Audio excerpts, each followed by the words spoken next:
Hello guys, आज चाहिँ मेरो छोरीले ठुक्पा खाँदैछ। के खाँदैछ बहिनी? ठुपा। कस्तो भएछ बहिनी? मम्माले पकाएको कस्तो भएछ हौ? आमाले पकाएको भनिदिनु नि।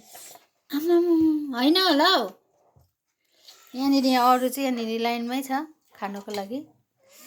कस्तो भएछ छोजाङ भनिदिनु न हौ मम्मालाई। चोरी भयो ए कस्तो भएछ बहिनी? खोइ बोलेको हौ। कस्तो भएछ मिठो? ला के गर्छ भन। ल यहाँ खाइहाल पहिला, त्यो म्याउ म्याउको उयो लाग्छ। चोरी ए झन्डै चोरी भयो। नो आपा नो चोरी भनिदिनु न। मेरो छोरी त थुक्पा पनि हातले खान्छ, हातले काँटाले चम्चीले सबैले खान्छ। हो भातको जस्तो खान्छ त छोरीले थुक्पा त। मिठो भयो नि त है बहिनी? यो खुवायो नि त थुक्पा त। थुक्पा खुवाइ चाहिँ यस्तो हुनु पर्यो नि त। मिठाई बनाएछ भने आमाले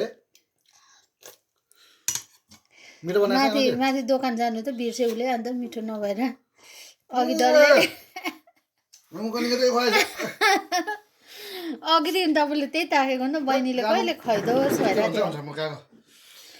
यो लो भाँडा चाहिँ चटक्क नधुनु त बुढा। छिटो न, भाँडा चाहिँ चटक्क नधुनु त।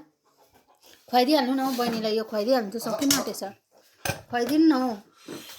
झिमझिम गर्ने आकाले मलाई तिम्रो लोभेछ। आज चाहिँ अब हाम्रो यति नै हो। म खाँदिनँ, चिचिनु पछि।